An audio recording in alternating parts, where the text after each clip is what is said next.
Está começando Mais Preta, com Adriana Couto.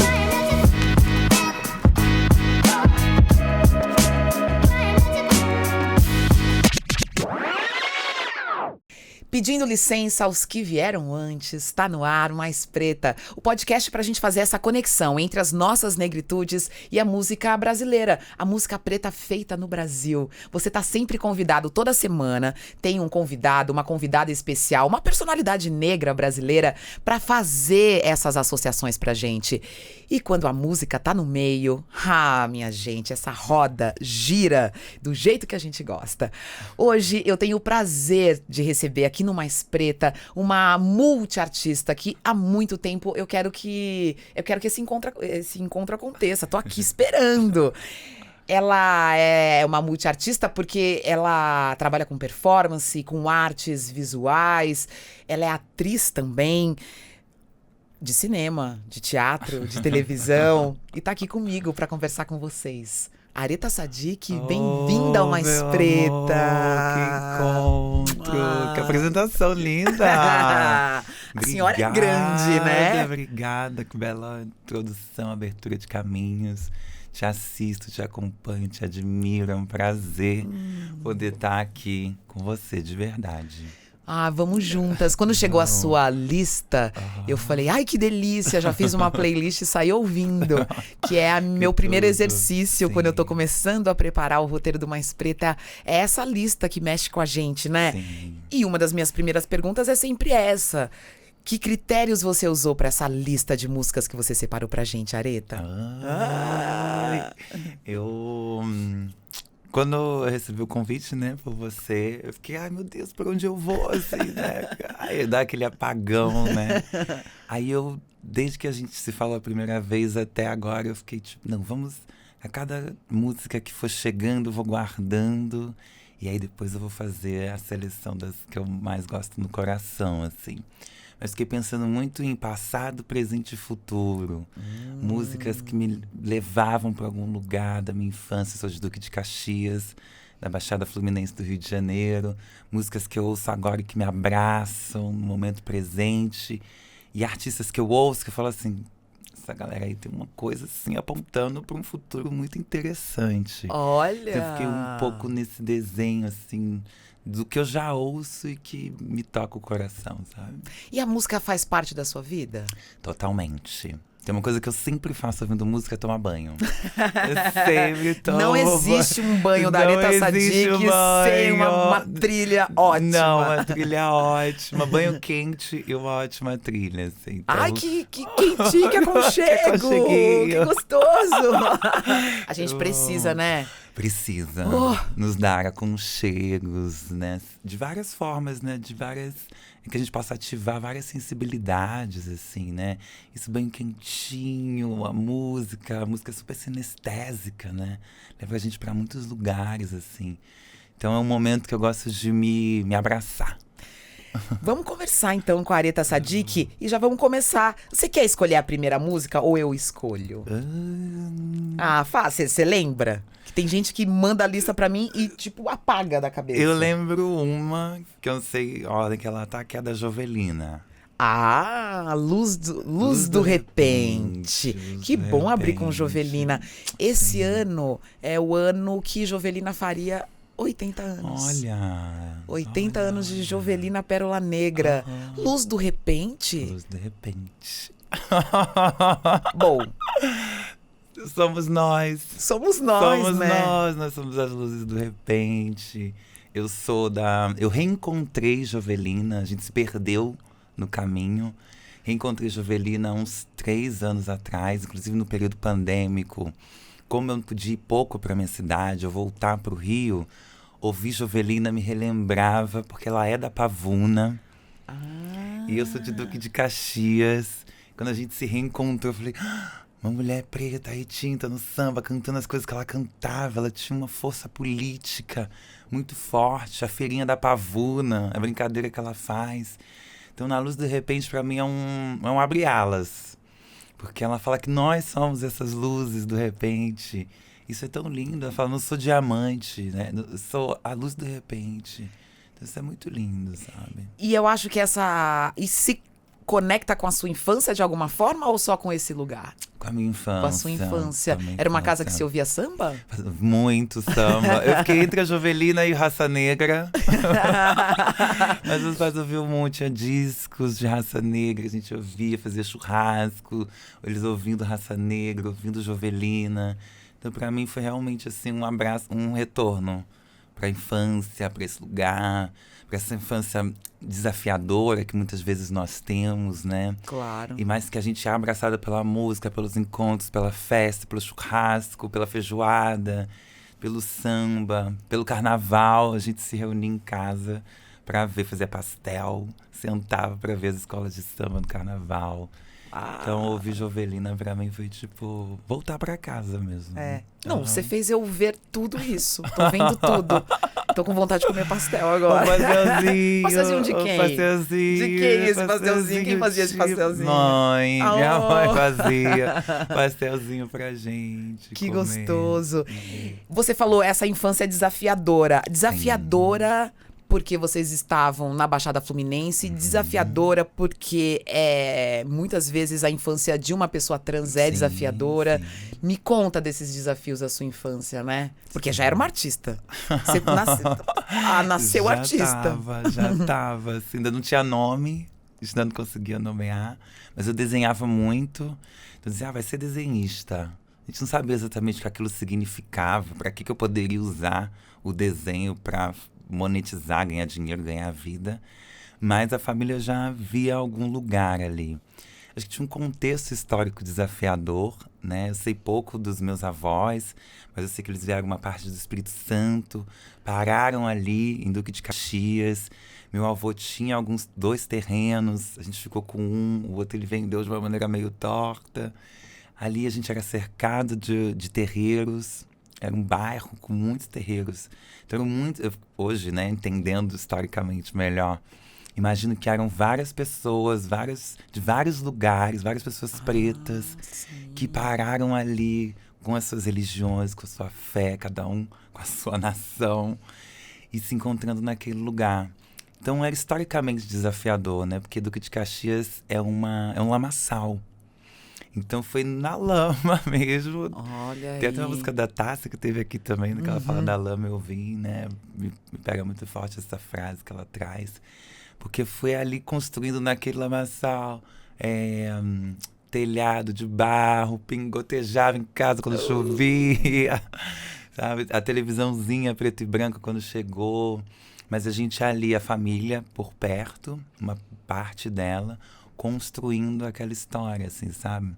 Então eu faço sempre questão de falar que sou da Baixada Fluminense, que sou de Duque de Caxias, porque me rememoro sempre da onde eu vim e a trajetória para chegar até aqui, né? Claro. E é difícil quando se vê. Eu acho que o Jorge Lafon, ele fala disso, né? Quando ele fala da própria trajetória dele, né? Que a família via que era artista, mas no caso dele era uma bicha preta. A família não sabia exatamente como é que lidava com essas 2 composições naquele corpo preto retinto. Então também, hoje, olhando para trás, vi um pouco disso, assim, né? Tinha muito amor, mas a família não sabia exatamente como é que organizava, porque essa criança precisa sobreviver. Precisa sobreviver É uma no mistura mundo, de medo né? e também de não entender exatamente, né? Não tinha palavras, não tinha referência, né? As referências eram muito poucas.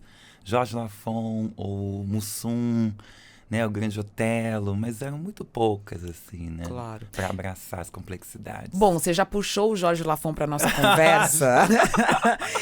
Porque se você não viu ainda e não sabe, a Aretha fez parte do elenco da peça Jorge Pra Sempre Verão, que fala da trajetória desse grande artista brasileiro, Jorge Lafon. E no espetáculo, você é essa persona, essa personagem que o Lafon a Vera. fazia pro Brasil, que era a Vera Verão. Sim. Solar, né? Sim, gigante, desbocada, contraditória. E aí você olha pra essa Contraditória. personagem de frente e consegue, de alguma forma, também colocar nela as suas palavras, né? Sim, com certeza. As palavras de uma mulher trans de Isso. hoje. Sim, sim, a gente traz traz isso pro espetáculo até, né? Tem um momento em que tanto o Jorge quanto eu nos apresentamos e a gente fala, ele fala, eu sou o Jorge de hoje, e eu falo, eu sou a Vera de hoje. E o espetáculo somos nós três, a Noêmia Oliveira, o Alexandre Mitre e eu. A Noêmia é a prima do Jorge, representa a prima do Jorge, que de alguma forma representa a sociedade brasileira, que naquela época olhava, admirava, mas tinha medo também, gostava de ver na TV, mas para dentro de casa, para namorar com meu filho, com a minha filha, não pode. Então, essas 3 personas pretas retintas, grandes, temos 1,80 m, 1,90 m, nós 3 em cena, nos encontramos para refletir um pouco sobre o Brasil. Então, é uma oportunidade para mim também de estar nesse diálogo entre presente, passado e futuro. Falar de Jorge, mas também falar de mim, também falar de Vera em mim, de Jorge em mim também. Isso é bonito de pensar.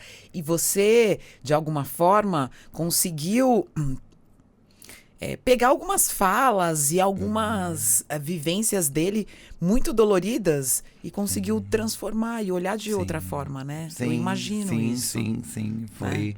A gente, no processo de ensaio, bem no começo, nós 3 como atores, junto com a direção e com a produção, a gente falou, olha, a gente precisa, com os dramaturgos, né, que é a Aline Mohamed e o Diego do Subúrbio, com direção do Rodrigo França, a gente falou, olha, a gente precisa sair feliz dessa peça.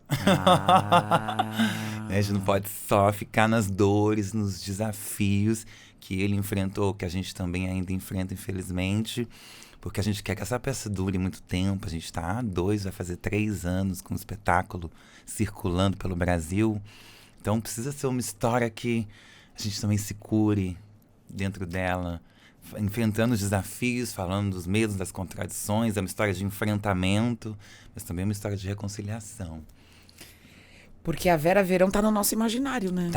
Tá. É impressionante, assim. Na primeira temporada, eu entendi o sucesso que o espetáculo teve. A gente teve no Rio de Janeiro, terra onde o Jorge era uma imagem muito forte, a Vera também. Mas depois que a gente foi circulando para outros lugares, principalmente interior, eu ficava assim, gente, será que vai encher essa interior de São Paulo? Será que vai encher essa peça? As pessoas vão assistir Jorge para Sempre Verão. E as pessoas têm ido assistir, ávidas, para saber uma história que não foi contada, né?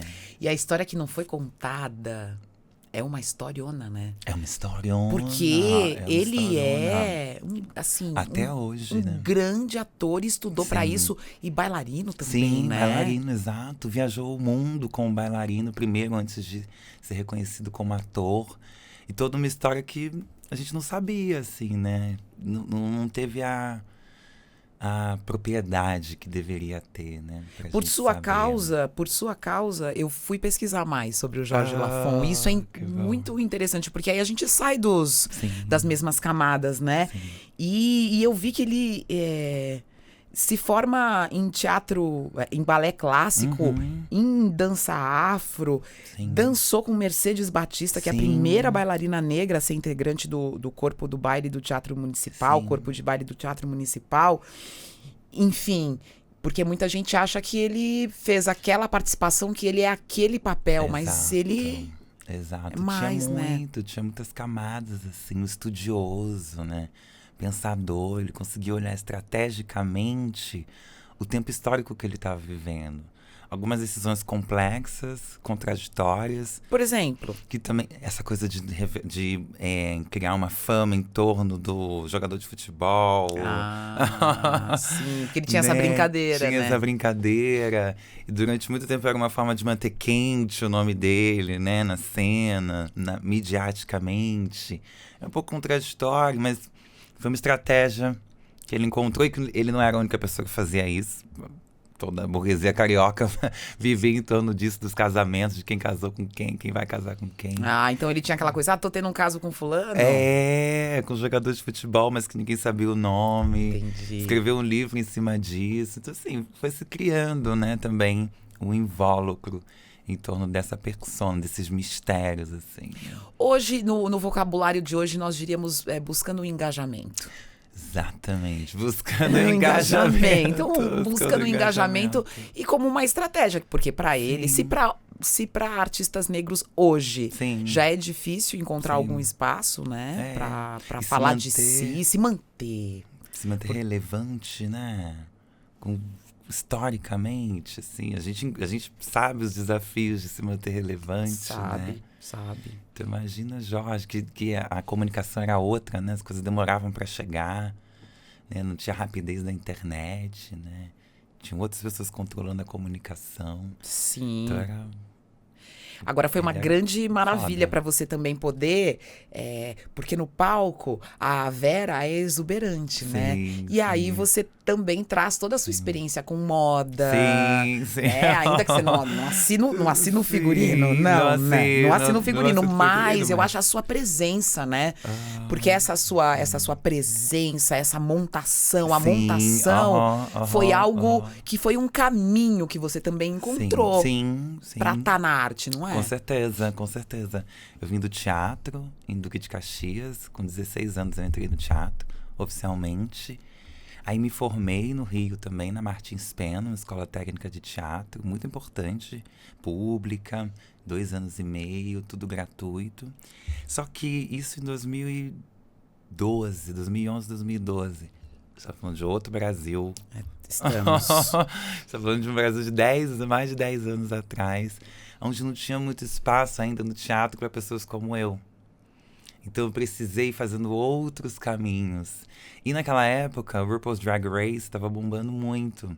Então foi uma maneira de eu conseguir experimentar a feminilidade fora do teatro. Aí a performance drag apareceu para mim, a Areta nasceu daí. E foi a minha possibilidade de ir construindo e pesquisando, me perguntando sobre feminilidade. Então a performance, o que me levou pra moda, que aí quando eu cheguei em São Paulo eu comecei a desfilar na Casa de Criadores também, São Paulo Fashion Week, comecei a ser vista como uma figura interessante pro mundo fashion também. Ela é. A sua voz, eu me arrepio. Tem uma voz aveludada e Uma voz forte. aveludada dela, Tem amo. um grave, sim. Todos esses elementos eu fui descobrindo a partir do teatro. E hoje eu entendo que os caminhos que eu fiz foram muito importantes para o que eu tô fazendo agora, assim. Às vezes na hora a gente não entende. Não, A precisa gente de não tempo, sabe, né? né? Precisa de tempo, né? Precisa de tempo. Precisa de tempo pra amadurecer e pra coisa vingar. É. Falando em tempo, você pôs uma música que é de um disco que tem um nome lindo, que é E o Tempo Agora Quer Voar. A Laíde Costa, esse A disco Laíde Novo, Costa. você trouxe Atami. Aham. Tá, meu bem? Ela é dramática. Como boa atriz, como boa artista, tem que ter um pouco de drama, tem que sofrer um pouquinho que seja, na medida. Na medida. Na medida. Mas um pouquinho de vasculhar essas emoções um pouco mais difíceis, tem que ter, né? E Atami ajuda você a vasculhar essas emoções? Ajuda muito. Tava até reouvindo antes de vir pra cá, assim, pensando por que eu fui pra esse lugar dessa música da Laíde, que tem tantas outras, mas me ativa um lugar emocional, assim, que eu cada vez mais acho que nos dá humanidade, né? Fala assim, a gente também pode sofrer, a gente também vai sofrer um pouco, assim, por amor, pelas despedidas da vida, a gente vai precisar olhar pra elas também. Mas eu acho que o que mais me fez trazer a Laíde é que a Laíde tá viva. É uma voz extremamente importante para a música popular brasileira, que estava, infelizmente, caindo no esquecimento. E agora, muito por nós, que falamos dela novamente, por uma juventude também, tá falando assim, a Laíde tá viva, hein, gente? Vamos olhar pra Laíde Como é que é Costa. isso? Como é que é isso? Não vamos deixar ela ali no canto, não. Vamos trazer ela pra cá, assim. E a gente começou a falar da Laíde por causa do tempo. E é uma que teve que esperar muito. Né, Areta? Até me arrepia, ó. Pois é, né? A gente não Teve queria nem que ela esperasse esperar. tanto. Se a gente pudesse fazer assim, mais alguma coisa, né? né? Por ela, a gente teria feito. Mas né? a gente olha a Laíde tão plena também do caminho que ela construiu. Sim. Tão plena do que o que ela fez foi tão ligado ao que ela queria, ao Sim. coração dela, que hoje ela pode receber todas essas homenagens sem se arrepender, né? Sim, não deixou. Olha eu falando pela Laíde. Laíde, se não for isso, me corrija. Vem aqui, ó, Vem pra vocês aqui, conversarem. vem no Mais Preta. Vem, ó. Não é? Mas eu acredito que sim, sabe? Foi bem plantado, né? Foi tão bem plantado que não foi esquecido.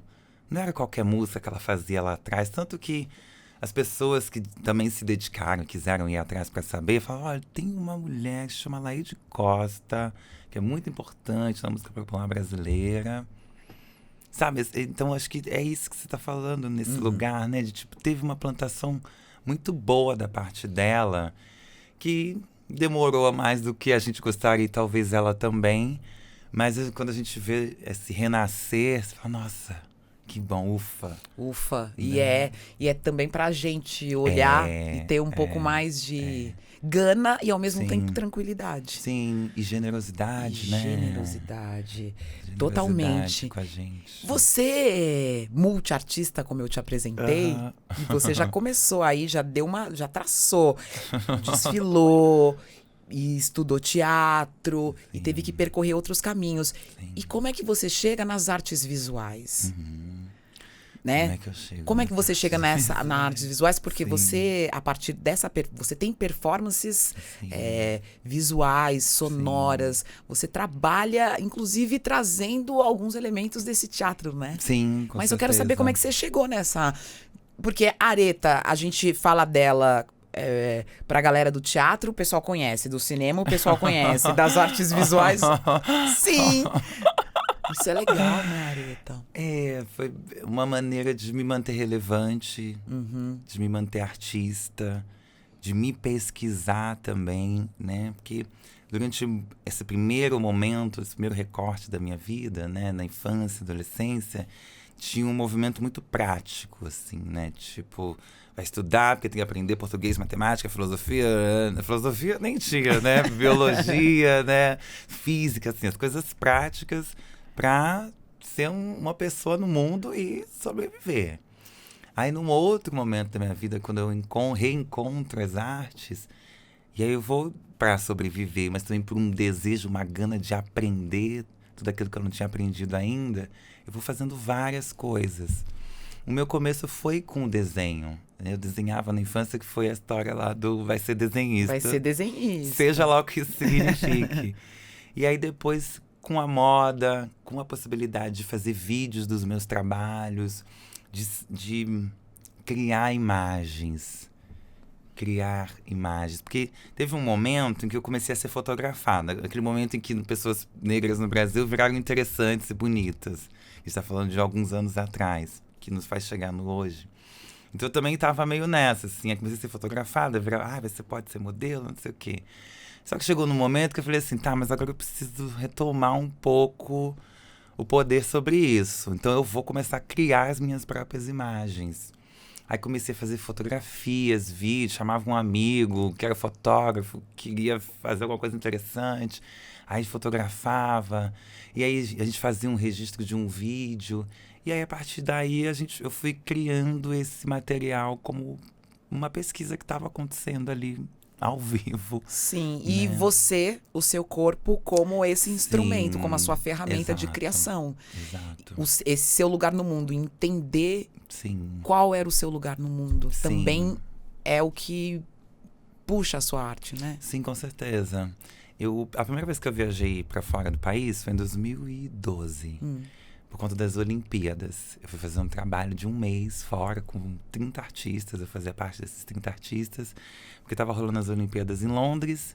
Aí chamaram 30 artistas para ficar lá um mês fazendo coisas maravilhosas na cidade. Você fez, gente! Eu tinha 21 anos. Falei, gente, tô sendo reconhecida como artista. Vinda de Duque de Caxias, tentando ainda entender as coisas do mundo.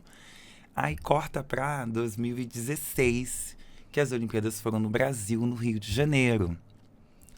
E aí, como eu já tinha tido essa experiência lá, depois eu olhei e falei, olha, tem algo acontecendo na cidade, na geografia da cidade, que não é só a geografia da cidade, são as pessoas também que a gente voltou, né? A gente voltou a falar de gênero, identidade de gênero, multiplicidade na racialidade negra, na feminilidade negra. A gente começou a levantar politicamente esses discursos. E aí foi o ano em que eu estava chegando em São Paulo, então eu estava meio São Paulo, meio Rio. Eu ia para lá e quando eu voltava, a cidade já estava completamente diferente, de um jeito meio estranho, para acolher as Olimpíadas. E eu chegava aqui e ficava assim, meu Deus, já não reconheço mais o Rio de Janeiro, minha cidade, o que está acontecendo? Então, para mim, foi um momento bem importante disso, de conectar as transformações e questões de gênero que eu estava me fazendo, que eu não era mais aquela pessoa que diziam que eu era, que eu devia ser, e vendo a minha cidade mudando também para ser alguma coisa que nem eu sabia o que era ainda. Então, as coisas vão se alinhando, acho que tem uma beleza, né? De se fazer artista disso, de poder... Ai, tem um negócio que tá doendo aqui em mim, eu vou criar uma música, né? Eu vou fazer uma performance. Vou fazer uma performance, eu vou botar isso no mundo, alguém vai se identificar. Tem uma beleza disso, assim, né? Desses encontros artísticos, poéticos com a vida. Claro. Você falando dessa questão, das questões de gênero, você traz aqui pra gente na sua lista a Linda Quebrada. Sim. Bomba pra caralho. Do disco Pajubá de 2017. Sim. E a Lin, nessa música, ela dá a letra, né, meu bem? Pra quem não tá entendendo. Exato. Pra quem tá chegando assim, meio desavisado, deixa eu falar pra você a real.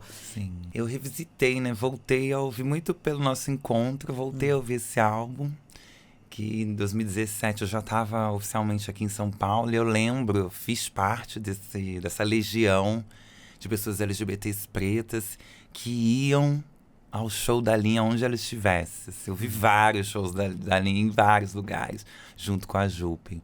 Então foi um álbum, um momento histórico que me marcou muito.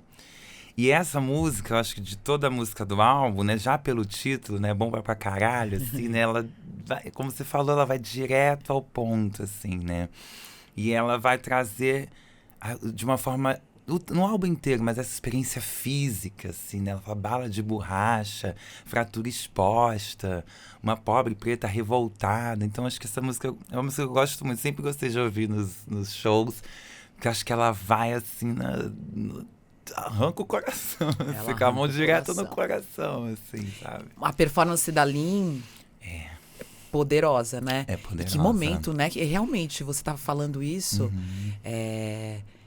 a legião de pessoas pretas que iam ver a Lin e a Jupe. Sim. E que clima era esse? Eu quero te trazer para esse lugar e levar as pessoas para esse lugar que você frequentou, tão efervescente. Sim, a noite foi um lugar muito importante pra mim, e acho que pra trajetória de muitas pessoas LGBTs acaba sendo. Eu tenho 35 anos, então eu peguei as boates GLS. Eu peguei muito a boate GLS, meu bem. GLS, não é? E que pra nós era um lugar, assim, de vivência, de efervescência, quase religioso de alguma forma, porque eu lembro que os meus amigos, a gente ia de quinta a sábado. Porque era um momento que a gente podia estar junto, se tocar, se beijar, se encontrar, cantar as músicas juntos, né? Músicas com refrão das divas, a gente cantava juntas. Então, quando eu reencontro esse momento, a partir da noite, com a Lin, com a Jupe, que foi uma das primeiras pessoas que eu encontrei na Roosevelt, quando eu cheguei, que também estavam ali criando coisas, pensando, a gente quer mudar um pouco o jeito das coisas serem feitas. E aí, quando a gente ia pro show, assim, era esse prazer de cantar junto. Um hino, uma música que fala da gente, assim, com uma força, sabe? Já tinham muitas pessoas fazendo, mas a Aline foi fazendo, junto com a Jupe, uns recortes. Que a gente falava assim, também é sobre mim o rap, o funk, a música eletrônica, a música popular brasileira. Também vai falar das bichas pretas, das travestis pretas. Então, eu lembro hoje, no carnaval, a gente já estava vivendo o carnaval muito. E aí fomos em casa, trocar de roupa, comer uma coisinha. E vamos voltar, porque tem show da Linda e da Jupe, na República. Quando a gente chegou lá, todo mundo cantando junto, isso foi tão simbólico, assim, foi muito forte. Quando eu vi a Lin pela primeira vez, eu fiquei enlouquecida. Como muita gente, né? Sim, ela é de enlouquecer. Ela é de enlouquecer. Eu falava, Sim, o que é isso? sim, Que sim. estrondo. Sim. E aí a gente vira seguidora mesmo. Foi o que eu né? também. Eu acho que a gente se cruzou em alguns shows, É Areta. provável, é muito provável, sim, né? Você falou das divas, de você poder gritar, falar das divas. Se o nosso programa não fosse só de música preta brasileira, fosse de música preta do mundo, com certeza muitas divas da música preta do mundo viriam, né? Sim. De várias épocas. Sim. Inclusive Areta Aham, Franklin, que sim. você, inclusive, homenageia a Areta a partir do seu nome, não é? Sim, com certeza. Areta. Sim, com certeza. Você ouvia muito Areta, era isso? Eu ouvi depois dessa parte do teatro. Que aí eu fui encontrando outras pessoas que eram do teatro também. Era muito comum ganhar o nome, né? Você era batizada. E eu fui batizada como Areta por um estilista super importante do Rio de Janeiro. Fala o nome dele. Henrique O Henrique Filho. O Henrique Filho, que veste até hoje várias musas do carnaval. E ele falou, você vai se chamar Areta Sadiq. Ele tinha vários quadros da Areta, de revistas, dos vídeos, de discos. Então, a partir daí, eu comecei a ouvir com mais afinco Aretha Franklin. Quando o nome chega, ele ajuda, não ajuda? Ajuda. Não ajudou? Seu nome não ajudou? Ajuda. Quando você se entendeu como Areta Sadiq... Sim, ajudou muito. Muito mesmo, assim. Eu levei um tempo, né, por todo o processo da vida. Mas aí, na hora que eu falei, gente, olha, é oficial, hein? Vai ser Areta mesmo. Isso vai... primeiro, eu gosto que é com A. Então, nas listas... ou nas, logo tá ali de cara. de cara dos primeiros nomes. Mas, de alguma forma, também... Assim como ela, né? Assim como a Naomi também, assim, né? Tem alguns nomes que... É aquela pessoa fez aquela história com aquele nome... Acabou. Não tem. Mas eu tenho a oportunidade dentro da minha área, da minha história, aqui no Brasil, poder também ser Areta de alguma forma. Beber um pouquinho dessa fonte. Respect, ok? Respect. Vou puxar uma diva aqui. Tem várias, mas eu vou puxar a Daúde. Daúde. E a gente... fica um tanto genérico, né? A gente falar das divas da música, porque várias delas... ritmos diferentes, mulheres diferentes, de tempos diferentes. Mas uma diva, pra mim, é essa mulher inspiradora. E a Daúde é inspiradora. E abriu caminhos pra caramba. Você trouxe aqui... E foi mamãe que me disse, moderna, não é esse disco? Sim, Neguinha Te Amo, de 2003. Um disco de 2003. Em 2003, a Daúde tava cantando. Eu gosto dessa música, tem uma coisa carnavalesca, meio marchinha, de escola de samba. Assim, tem uma pureza, uma certa inocência, assim, né? Nessa música. Ao mesmo tempo que tem experimentações ali sonoras. Exato. E ela, lá em 2003, eu fui encontrar a Daúde por uma amiga do Rio, que somos amigas há muitos anos. E sempre que eu ia na casa dela, ela falava assim, olha, preparei essas músicas pra te apresentar. E aí a gente ficava vendo clipes, ouvindo essas músicas, e ela me apresentou a Daúde, a Ximene, minha grande amiga do Rio de Janeiro. E ela me apresentou e eu fiquei, como é que eu não conhecia essa mulher? E aí, eu achei que essa música traz um balancinho, assim, que é muito, muito gostoso. Então é desse tempo. Desse tempo. Descobertas no Rio de Janeiro. Descobertas no Rio de Janeiro, as amizades. Fazer amizades que hoje tem 15 anos, que eu nem imaginava, né? Somos amigos há 15 anos. Que bom é que você poder... rememorar essas amizades, né? Sim, a partir da música, né? A partir da música. Que é o que a gente está fazendo aqui também, né? Rememorando as histórias a partir da música. Poder lembrar da minha amiga por conta da Daúde, por conta dessa música, porque me lembra as marchinhas de carnaval, assim, é tipo, é uma tridimensionalidade muito bonita, né? Muito. E Vestir Azul do Simonal? Ah! Essa eu fiquei curiosa. Eu falei, ué. E esse Simonal? E esse Simonal, de onde eu acho que o vem? único homem que tem é o Simonal. Talvez, não lembro. Talvez seja o Simonal. É o único. Não, não tem. Não. Tem outro maravilhoso que eu não vou dar spoiler. Tá bom. Só tem mais um. Tá. Pois é, também eu não sei exatamente explicar o Vestir Azul, mas eu amo muito essa música. É um hino. Eu amo né? muito essa música, é a um explicação. Hino, é um hino nosso, né? Não tem como ouvir essa música e falar, dá uma vontade de vestir azul e da sorte mudar. Né, de criar estratégias para a sorte mudar. Eu acho que tem um lugar, nos últimos anos, cada vez mais, tenho tentado me conectar à prosperidade da vida, à prosperidade do universo, emanando mantras, fazendo da minha vida um território de prosperidade. Sempre penso, aqui na minha casa moram os meus orixás, moram Buda, mora todo mundo aqui que é do bem, mora aqui. Então a casa precisa estar organizada, eu preciso cuidar dela como eu cuido de mim, dentro da medida do possível, da correria da vida. Mas eu acho que talvez essa música tenha me lembrado desse lugar, assim, né? Vestir azul e a minha sorte mudou. Eu fiz algo pra mim e por mim e as coisas começaram a acontecer.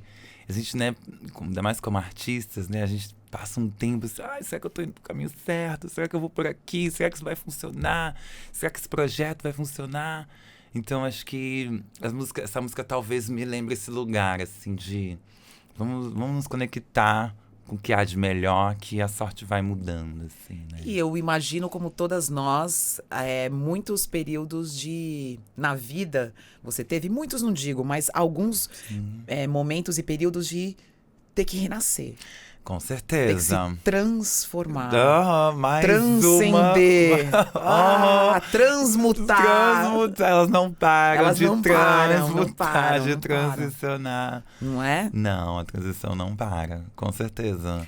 Até de ir pra se enxergar ali, né? Sim, Todo com mundo é uma certeza. busca, né? Sim, sim. Será que a sua sorte vai mudar com essa nova série que vai entrar em cartaz ano que vem? Porque a Areta Sadiq faz parte do elenco de uma série de terror que entra, provavelmente, vai pro ar no ano que vem. Uma Sim. série de terror da plataforma Globoplay Sim. com um elenco estelar. Já pode falar mais ou menos, assim, só o elenco? Pode. Vamos oba. dar um spoilerzinho. Um spoilerzinho. Assim. Pode. A gente tem a Thaís Araújo, Uau. a gente tem Isabel Zoá, a gente tem Grace Passou, os nomes maravilhosos. O Elkt Bunquet, que é um artista, um ator de fora do Brasil também, que veio para fazer essa série. Pedro Caetano também tá. Então, assim, um elenco Pesado. forte, pesado, de força. E é uma série de terror, Areta? É uma série de terror. Caramba. Uma série ousadíssima de terror. Que bom a gente poder transitar entre esses gêneros também do Pois é, cinema, pois a gente é. pode dizer. Porque streaming Sim. ali tem Sim. tem um set de produção bem parecido com o de cinema, não tem? Exato. E especificamente pra essa série, eles realmente chamaram uma galera que tem um olhar de cinema. Pra ser bem, assim, uma pegada outra, e uma pegada forte visualmente. Então, eu fiquei muito feliz. Foi a primeira série com essa proporção que eu fiz na vida.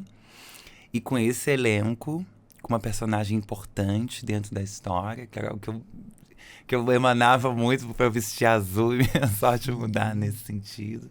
E uma história de terror. Mas, gente, a gente tem esse gênero no Brasil, com certeza, mas eu ainda não vi com essa qualidade que provavelmente vai ser a série. Então eu fiquei feliz, assim, de uma coisa meio Jordan Peele nesse lugar estético de força, sabe? Uau! Essa referência que a Areta deu é do diretor de Corra, que é o Sim, filme mais exato. famoso, que Sim. bagunça a cabeça da gente. Sim. E ao mesmo tempo que é do gênero terror, trabalha com uma reflexão em relação ao Total. preconceito, racismo Total, e total. as negritudes na sociedade, né? E a Total. branquitude na sociedade também, né? Exato. É linda ver essa reversão, que a partir do terror, do gênero do terror, a gente pode pensar a questão racial a partir disso, né? Porque realmente são situações com pessoas negras no mundo, né? São situações um pouco aterrorizantes que a gente pode viver. Às vezes a gente se sente que está dentro de um filme de terror, dentro de outro filme de terror. Então, acho interessante, né, dar uma renovada, inclusive, na perspectiva tanto da racialidade quanto do gênero, né? dentro do audiovisual. Quem é o diretor?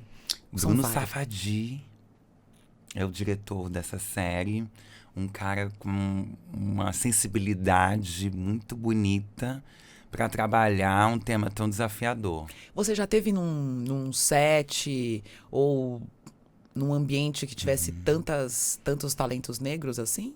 Raro, Raro, né? raro. Talvez no Negrume, né? Sim, no Negrume, com Negrume certeza. é um verdade, curta é premiadíssimo, verdade. que Sim, você é uma das protagonistas. sim, E é um sim, curta sim. que girou, né? O mundo, Muito, né? muito, muito. Até hoje ele tá circulando, um pouco menos. É do mas Diego Paulino. Do Diego Paulino. É um documentário. Mas também tá naquela transição de gênero. Você fala que é Sim, documentário, sim. mas Doc meio ficcional, Meio porque ficcional. também brinca com afrofuturismo, né? Uhum. Realmente, assim, o Negrume foi um encontro muito bonito, assim, de pessoas pretas e LGBTs para falar a partir de uma experiência de São Paulo, mas não só, mas para pensar, assim, um afrofuturismo, mesmo, nos ver e nos colocar no futuro, né? Porque a gente não tava no futuro. Não. Nos filmes de futuro a gente não tava, então a gente começou a se colocar lá a partir desses filmes. Que legal. Ah, você tava me falando, foram poucos, então, os lugares que você viu esse elenco tão negro. Sim, E mais, você deu um sorriso quando você falou uma personagem importante, sim, sim. né? Uma busca de muitos atores, Sim, com certeza. atores e atrizes. Sim, com certeza. E de pessoas negras mais ainda, né? Sim, sim. Era uma coisa que eu desejava, né? Pra sorte. A minha sorte, então, mudar. Pra sorte mudar. Nesse sentido. Olha aí, não sabia muito sobre Vestir Azul, agora Ai, eu tô ó. fazendo. Tá, meu amor? Mas fazendo todo sentido, né? Faz todo Todo sentido. As coisas se encaixam.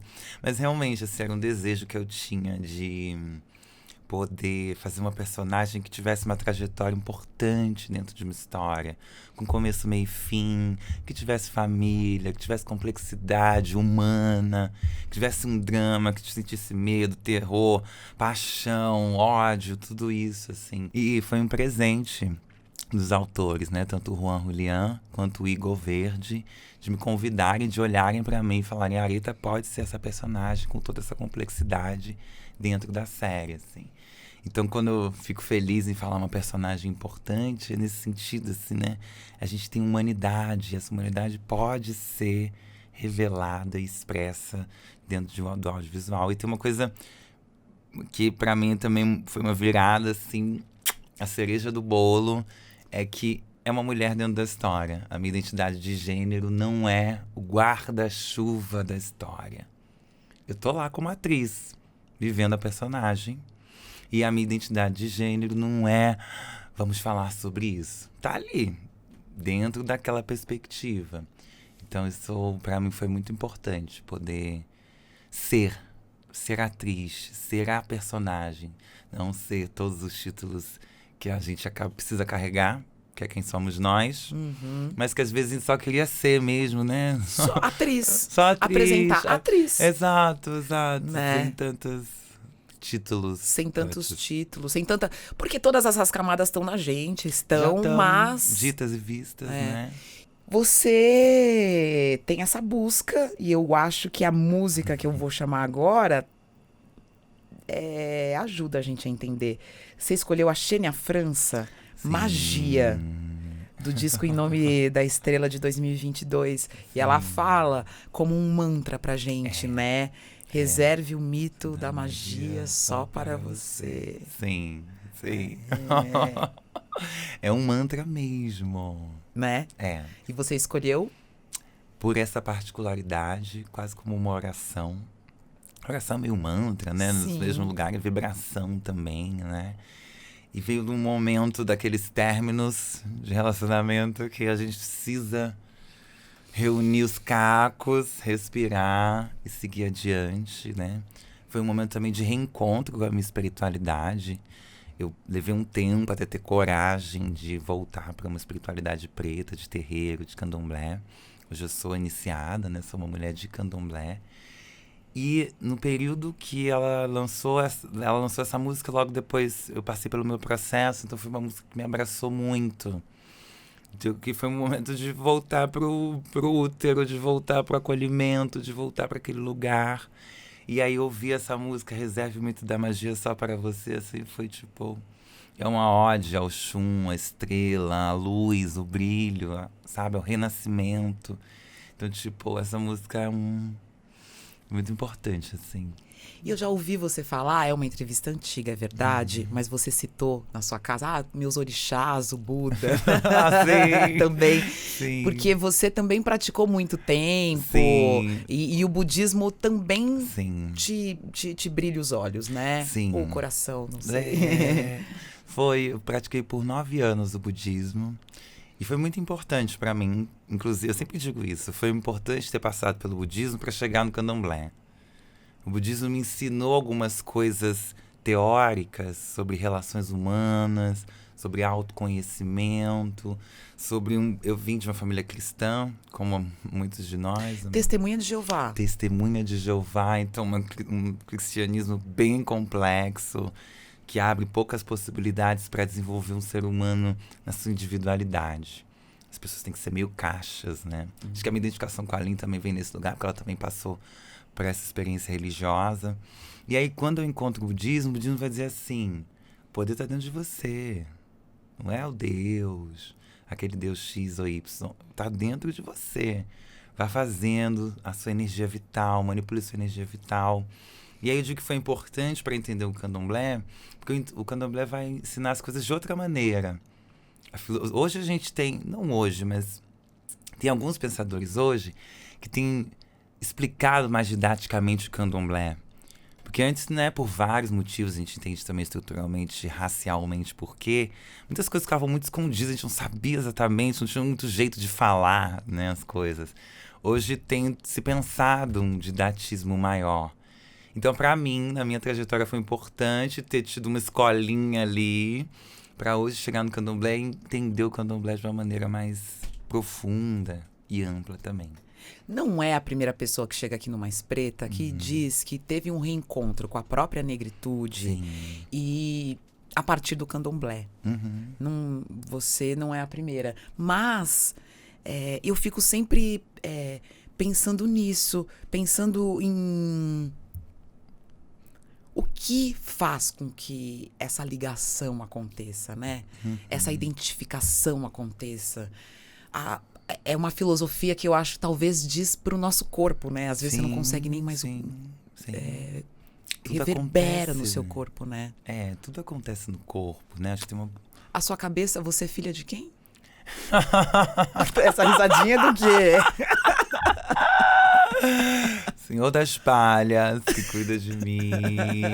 Ele é meu pai, meu velho, que cuida de mim. Sim, minha terra. Me dá a terra também, Senhor da terra. Então, realmente, foi realmente... Qual é a saudação de... Atotô. Atotô. Atotô, Baluaê. Nos ensina sobre o silêncio, a importância da doença para que a cura aconteça, a importância da morte para que a vida também aconteça. Omolu. O Baluaê, o Omolu, né? Tem alguns nomes ali dos arquétipos, digamos assim. Mas ele é que cuida de mim. Trabalhar com esses arquétipos, né? Realmente... Sim. É muito... Eu acho que amplifica o entendimento e a experiência da percepção do que é orixá. Cada vez mais, assim. E é um reencontro porque a Castiel Vitorino, né, que é uma artista visual, ela vai cunhar esse lugar do esquecimento, né, que nos fizeram esquecer as coisas, né? Então, isso para mim, desde que a gente se conhece há algum tempo, quando eu ouvi isso, para mim fez muito sentido, assim, né, porque foram nos fazendo esquecer nossas potencialidades, nossas forças, nossas belezas, nossas coragens, nossas estratégias, nossas sabedorias, nossas organizações. Foi um plano de esquecimento mesmo. Então, retornar para o candomblé, para mim, é voltar para casa e relembrar de tudo aquilo que estava aqui, guardadinho. Só precisava regar direito, só precisava cuidar com tempo, com paciência, com silêncio. Pra mim é uma volta pra casa mesmo. Você precisava só de um banho de folhas. Só precisava de um banho de folhas, precisava um banho de amor na cabecinha. E é pra Lué de Luna, Lué de com essa música que é Luna. tão grande. É, A música Banho de Folhas se espalhou, né? Assim, como é um aconchego pra tanta gente, né? Sim. Banhou o Brasil inteiro. Banhou o né? Brasil. Banhou o Brasil inteiro. E banhou você também. Banhou com certeza, assim. Eu acho que é uma música que fala da gente. É uma música bonita, assim, né? Depois que você ouve a primeira vez, que você vê as pessoas cantando em coro, juntas, essa música. E eu lembro quando eu conheci, aí fui pesquisar mais sobre a Lued, uma mulher negra que estava chegando em São Paulo, querendo fazer música, experimentando o primeiro videoclipe dela, que é na cidade, tentando entender quem ela seria. E aí lindo ver uma música que banha o Brasil inteiro, assim, sabe? E eu acho que nos lembra desse lugar essencial, assim, né? Muitas vezes a gente só precisa de um banho de folha. A gente esqueceu como é que faz. A gente esqueceu uma tradição tão importante, a gente esqueceu como é que faz, né? Sabe? Nos fizeram esquecer. A gente tá no caminho da espiritualidade aqui, dentro da sua lista, porque tem espiritualidade e amor num degrau maior, a partir de uma composição que você trouxe do Mateus Aleluia, Amor Cinza. Sim. Né? Que tem a participação da Fabiana Aleluia e tá no disco Cinco Sentidos, que é de 2010. Sim. Essa música é uma coisa, assim. O Mateus Aleluia eu amo, mas eu não posso ouvir sempre. Porque ele me leva pra um lugarzinho, assim, que eu preciso ficar, não sabe? Sabe? Um casulinho, exato, num casulinho, assim. E eu amo porque é uma entidade viva, é uma pessoa que tem uma força de espiritualidade, de axé, de energia vital muito grande, que você não consegue passar ilesa a experiência e a presença dele. Da voz. Da voz, do falando com tranquilidade, mas com uma... preenchendo, né, aterrando os espaços. E aí nessa música, no Amor Cinza, eu acho lindo, porque ele vai junto com acho que a filha dele, né, eles vão o tempo todo falando disso, da importância do cinza para o amor renascer, a importância do cinza para tudo na vida, assim. E tanto meu orixá quanto o candomblé, a minha experiência me ensina como é importante o cinza, né? Eu não lembro a letra exatamente agora, mas ela vai fazendo todas essas experiências, para mim é algo que a gente esquece, assim. E essa morte simbólica, né, que o candomblé nos convida, a gente tem a oportunidade de viver, uma oportunidade, poder renascer mais uma vez, recomeçar, né? Acho que também o meu processo da iniciação veio depois da pandemia, estava todo mundo precisando recomeçar. Todo mundo, a sociedade como um todo estava precisando recomeçar. Então essa música, para mim, relembra a gente disso, assim. O amor é lindo, mas também é cinza. A gente também precisa acolher os cinzas da vida. Tudo é um pouco cinza também. Óbvio, como equilíbrio. Não é eu acho que é uma coisa interessante. Tanto disso quanto quando eu falo a importância da morte, do renascimento, não são os homicídios. Não é uma morte causada. É uma morte com propósito. Né, com acolhimento, com espaço, com sabedoria, com coerência, com tecnologia. Então, eu acho que é um pouco disso, assim. E aí eu amo ver essa música, porque eu penso, vamos acolher. Você, quando chegou aqui, estava me contando que a última vez que a gente cruzou, a gente estava numa peça e era teatro infantil. Sim. E você falou, eu vou ao teatro infantil. Sim. Pra acolher a sua criança, né? Exatamente. Eu achei bem bonito isso. Exatamente. Nos últimos anos, tenho feito esse exercício, assim. A gente vai meio deixando a criança de lado ali, né? Porque tem que ser adulta, porque tem que dar conta das coisas, porque tem que ter uma couraça.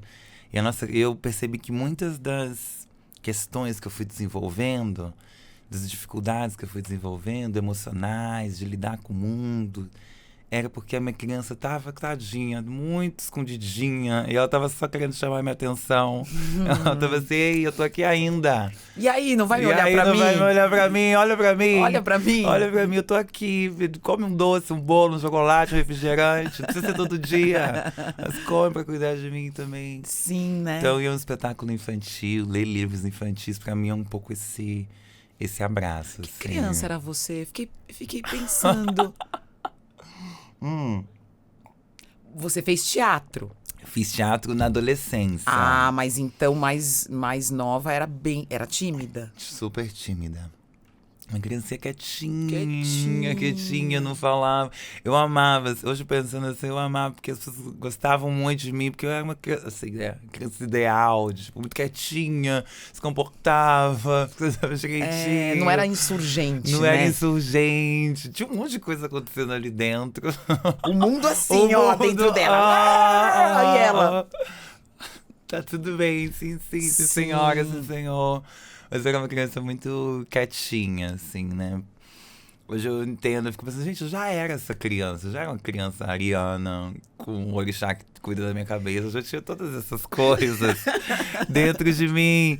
Mas como é que eu fazia? Não sei, né? Eu achava um jeito de me organizar ali no meu mundo infantil. Essa família testemunha de Jeová ouvia samba? Ouvia samba. Eu adoro. Não estou Ouvia criticando, tá?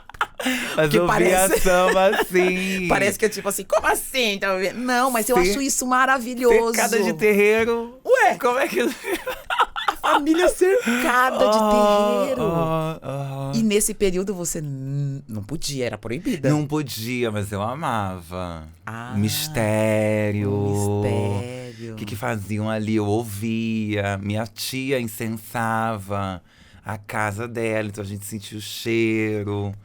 Então tinha toda uma proximidade, já tava em mim. O meu caminho já seria meio esse mesmo. Já tava lá, já né? Já tava lá. Mas tudo isso já me chamava muita atenção, assim. Sim. As roupas brancas, a beleza dos bordados, da comida. Porque tinha as festas de São Cosme e Damião. Ai, não pode. A mãe dizia, não pode. Tá, vai lá, pega só o saquinho. É verdade. Tem Porque isso até hoje, né? Tem.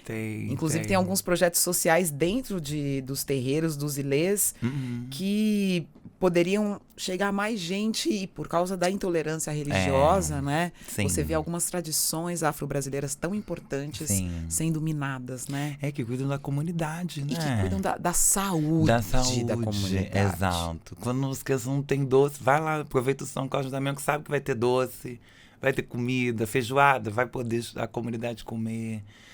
Né? Tem uma percepção que às vezes se perde, né? Sim. Você tem um cuidado ali. Família pequena?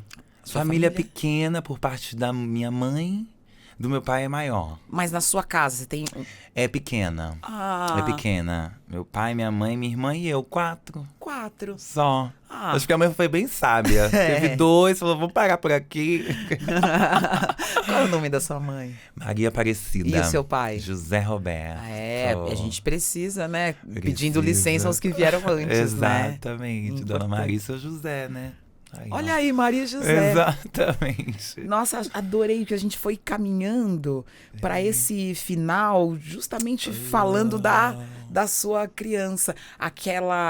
Na época, aquele menininho preto. E eu me lembrei agora de uma entrevista que você deu, que você falava que às vezes que você já tinha sido chamada de Vera Verão. Já. Quando você era esse menininho preto. Já. E que você não gostava. Não. Não gostava. Infelizmente, o que era bom virou ruim por causa da sociedade que a gente vive. Porque se já tivesse entendido na época como era bom poder ser meio Vera Verão, as coisas teriam sido mais rápido. Mas foi naquela época, anos 90, era um título muito complexo. Sim. Muito complexo. Mas é incrível que você faça essa persona no teatro hoje. Sim, uma resposta. Uma resposta e a gente volta Sim. a aquele lugar do começo, né? Sim. Que é você ressignificando até a Total. existência Total. do Jorge Lafon. Total. Gente, juro por Deus que sobrou a música São Jorge. Eu não pensei nisso.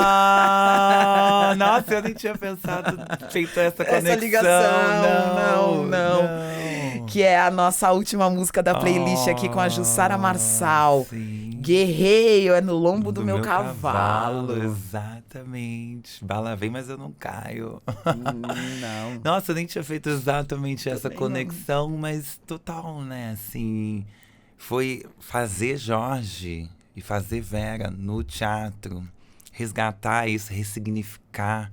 Como a gente ressignificou muitas coisas enquanto pessoas pretas, né? O próprio título preto ou negro, né? Que, não é uma coisa nem outra, tudo era ruim, né? Historicamente, a gente abraçou e falou, não, é quem somos e a gente vai trazer isso pra gente, vai ressignificar isso.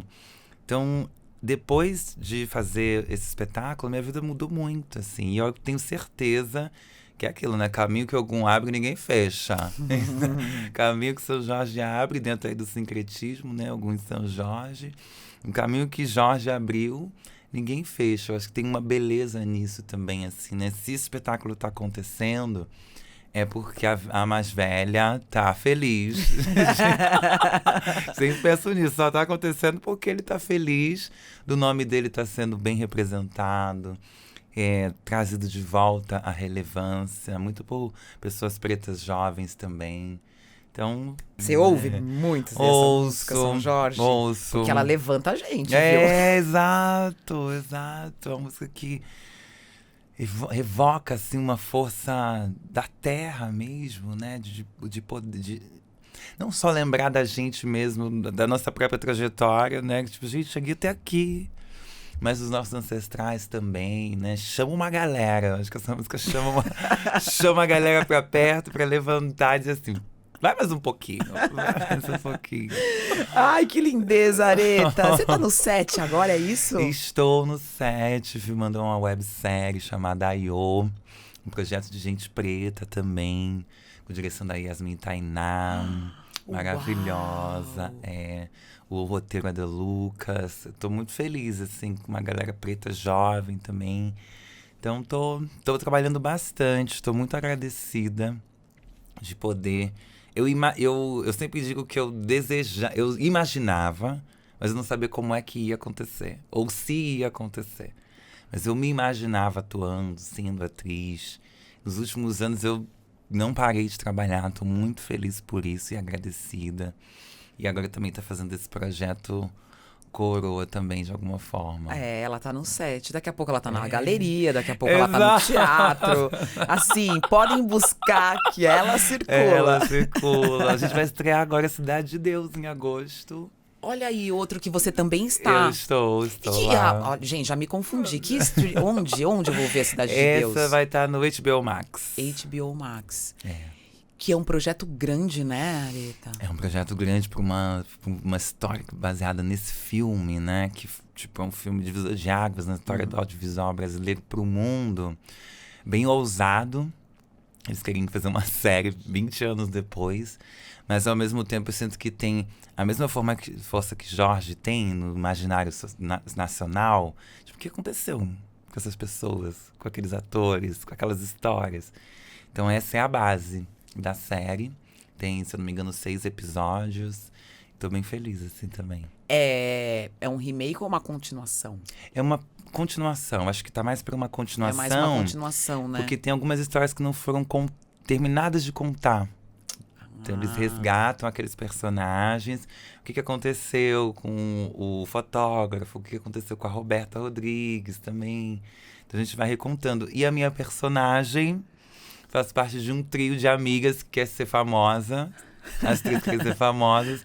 E eu ali é uma forma de eu homenagear a Lacraia também dentro dessa história. Porque eu sou a dançarina do grupo, do trio. Lacraia, pra quem não... Tem muita gente... Bom, Lacraia fez muito sucesso, mas... principalmente no Rio de Janeiro, né? A gente pode dizer, não, no Brasil todo. Mas o Rio de Janeiro, o Lacraia era uma coisa muito forte. Era ligada aos baile funk. Ao baile funk, sim. Ela né? foi, até onde eu me lembro, a Eu primeira tô também puxando aqui. travesti preta famosa no funk, assim. Eu não lembro de ter tido outra antes Também dela não cair com a lembro. mesma proporção. Então, tipo, ela tem esse marco histórico, assim, né? Dentro do funk carioca. Senhora, dá o nome. Ah, a gente dá. A gente dá. Nossa, que delícia poder entender e saber o que você tá fazendo. Obrigada por essa playlist Obrigada, maravilhosa. Obrigada por obrigada. estar aqui, olhar no olho. Sim, sim. Que força sim. que você tem, Aretha. Você também, que tá aqui, tá aí. Ó, Aqui tamo tá na aí. vida. Obrigada, meu amor. Muito obrigada, viu? Obrigado. Prazer imenso ter você aqui no Mais Prazer Preta. também, que lindeza. Que lindeza! Já foi, já passou, É, foi rápido. Passou Mua. rapidinho. Um beijo, beijo, beijo. Um beijo. Um beijo, gente. Muito obrigada pra você que acompanhou o Mais Preta. A música, mais uma vez, levando a gente por muitos caminhos, muitas discussões e principalmente nesse lugar de reconhecimento. Porque é a memória da Aretha, mas é a sua memória, é a minha memória. É a gente se cruzando nessa roda, nessa gira. E que essa gira continue. Muitos beijos pra vocês. Tem Mais Preta na Nova Brasil FM toda quarta-feira. É música preta brasileira numa seleção que a gente faz com todo carinho pra vocês. E toda semana, Mais Preta Podcast com uma personalidade negra contando e cantando histórias. Um beijo. Até a próxima. Maravilhosa! Jesus falando! Você ouviu Mais Preta, com Adriana Couto.